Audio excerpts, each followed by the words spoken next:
आप किसी भी लैंग्वेज को सीख रहे होते हैं तो तब आपको उस लैंग्वेज में मौजूद वॉवेल्स एंड कॉन्सोनेंट्स की place and manner of articulation को भी इनकाउंटर करना होता है। अब क्योंकि हम इंग्लिश लैंग्वेज से डील कर रहे हैं तो इसलिए हम इस वीडियो में इंग्लिश कॉन्सोनेंट्स की place and manner of articulation को पढ़ेंगे एंड इंशाल्लाह अगले वीडियो में हम इंग्लिश वॉवेल्स की place and manner of articulation भी पढ़ेंगे। सो एट द वेरी स्टार्ट हम place and manner of articulation की डेफिनेशन देखते हैं। Place of articulation refers to where the sound is made in the mouth. It is also called point of articulation. Manner of articulation refers to how speech organs affect the puff of air or air stream. It is also called the degree of obstruction. Place of articulation में हम ये पढ़ते हैं कि कौन से articulators interact कर रहे हैं किसी भी पर्टिकुलर को या किसी भी पर्टिकुलर साउंड को प्रोड्यूस करने के लिए। इसीलिए हम इसको पॉइंट ऑफ आर्टिकुलेशन भी कहते हैं। वो इस वजह से कि कौन सी पॉइंट पे दो स्पीच ऑर्गन्स या आर्टिकुलेटर्स इंटरेक्ट कर रहे हैं किसी भी स्पेसिफिक साउंड को प्रोड्यूस करने के लिए। In simple place of articulation is where the sound is produced और जो मैनर ऑफ आर्टिकुलेशन है वो इस बारे में है कि कैसे जो एयर स्ट्रीम है यानी कि पफ ऑफ एयर है अफेक्ट हो रहा है स्पीच ऑर्गन्स या फिर आर्टिकुलेटर्स की मूवमेंट की वजह से। अब ये जो पफ ऑफ एयर है ये हमारे लंग्स के थ्रू माउथ की तरफ आता है जहाँ पे ये नोज़ या फिर हमारे माउथ के थ्रू बाहर जाता है। तो फिर जब वो एयर स्टीम या पफ ऑफ एयर माउथ के थ्रू बाहर जाती है तो एट द मोमेंट वो स्पीच आर्टिकुलेटर्स भी काम कर रहे होते हैं। तो डायरेक्टली इनडायरेक्टली वो जो एयर स्ट्रीम है या फिर पफ ऑफ एयर है वो ब्लॉक हो जाता है जिसकी वजह से साउंड प्रोडक्शन हो जाती है। इसको डिग्री ऑफ ऑब्स्ट्रक्शन भी कहा जाता है कि कितनी हद तक जो एक एयर स्ट्रीम है उसको ब्लॉक किया जा रहा है या ऑब्स्ट्रक्ट किया जा रहा है। Place of articulation answers to where the sound is produced. Manner of articulation answers to how the sound is produced. We will take a look at the 7 places of articulation. These are bilabial, labiodentals, dental, alveolar, palatal, velar, glottal. ये 7 places of articulation हैं जिनको मैं one by one explain करता हूँ। So at first we have bilabials. अब यहाँ पे bilabial मैं आपको क्लियर कर देता हूँ कि bi means two, labial means lips. अब इस शॉर्ट डेफिनेशन से आपको समझाने की कोशिश करता हूँ कि when the two lips come closer the bilabial sounds are produced. For instance sounds like म एंड प। अब जब आप ये साउंड्स प्रोड्यूस करेंगे म हो गया या फिर प हो गया या फिर ब हो गया, जब आप ये साउंड्स प्रोड्यूस करेंगे तो आपके जो दोनों लिप्स हैं अपर लिप और लोअर लिप ये दोनों एक दूसरे को टच करेंगे। तो इस नतीजे में जो साउंड्स प्रोड्यूस होंगे वो होंगे बायलैबियल्स। उसके बाद हैं लेबियोडेंटल्स। अब लेबियोडेंटल्स कौन से साउंड्स हैं? अब ये जो वर्ड है लेबियोडेंटल इसको मैं अगर ब्रेक करूँ तो लेबियो का मकसद है लिप, डेंटल का मकसद है टीथ। और इसको अगर शॉर्टली डिफ़ाइन करूँ तो कुछ यूँ होगा कि when the top teeth connect with the bottom lip in sounds like f in the word fit and v in the word wine. अब ऐसे वर्ड्स नहीं बल्कि साउंड्स जिनको प्रोड्यूस करने के लिए आपका नीचे वाला लिप ऊपर वाले टीथ को टच करे तो वो साउंड्स लेबियोडेंटल्स कहलाते हैं। ये कौन से साउंड्स हैं? फ और व। अब इनको आप खुद से भी ट्राई कर सकते हैं। If not then repeat after me. Say फ एंड देन से व। You will probably notice that the lower lip is touching with the upper teeth. Okay, so third comes dental. अब डेंटल में ऐसे साउंड्स प्रोड्यूस होते हैं जिसमें जो टिप है टंग की वो अपर टीथ की बैक को टच करती है। Dentals are the sounds produced when the tip of the tongue touches the back of the upper teeth in sounds like th and th. अब ये जो थ है in the word thick and th in the word then, ये dentals हैं। क्यों डेंटल्स हैं? क्योंकि जब आप इनको प्रोड्यूस कर रहे हैं तो तब आपकी जो टिप है टंग की, वो आपके ऊपर वाले दांतों की बैक साइड को टच कर रही है और नतीजन आपने जो साउंड्स प्रोड्यूस करने हैं वो यही हैं, थ और द। तो ये हैं डेंटल्स।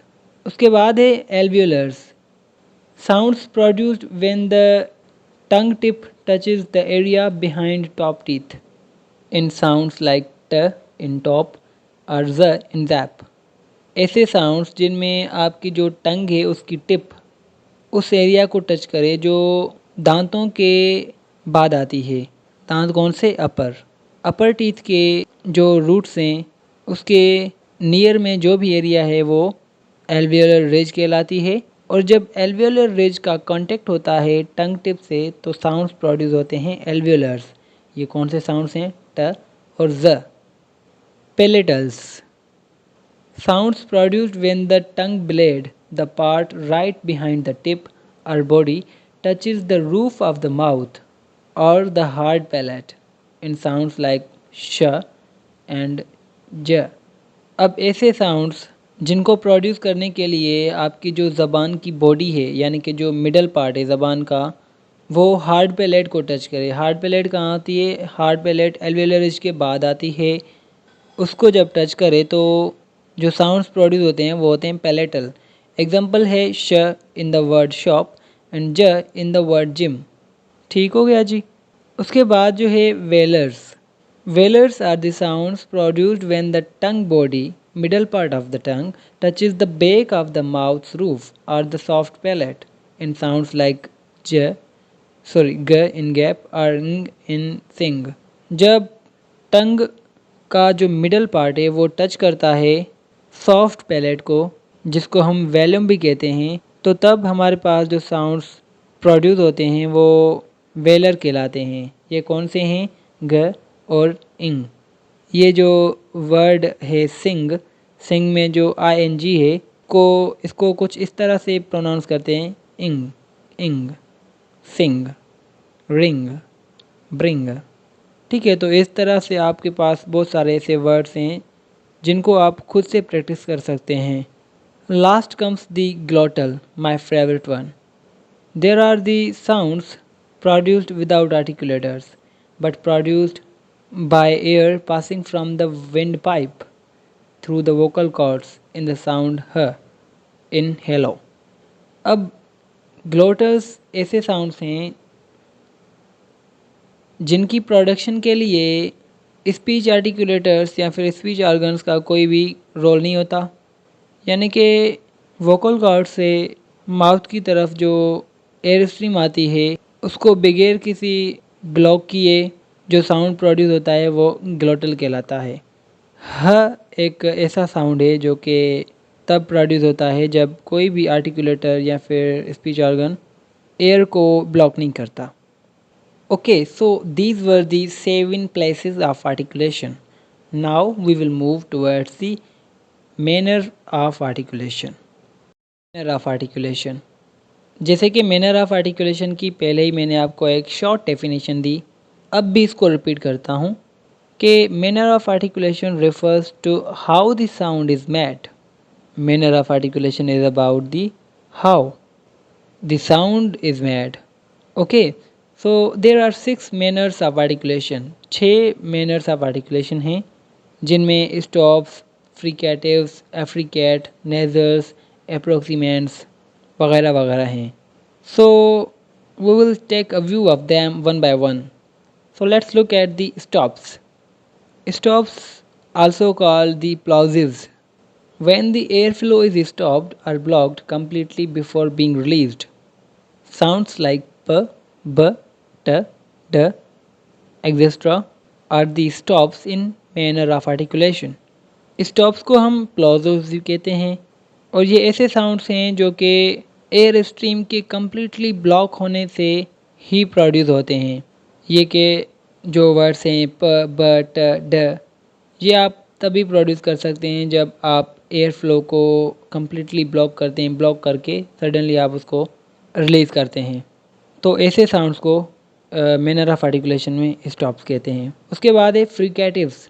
Air is restricted by a narrow passage formed by various parts of the mouth and tongue, but is not completely stopped.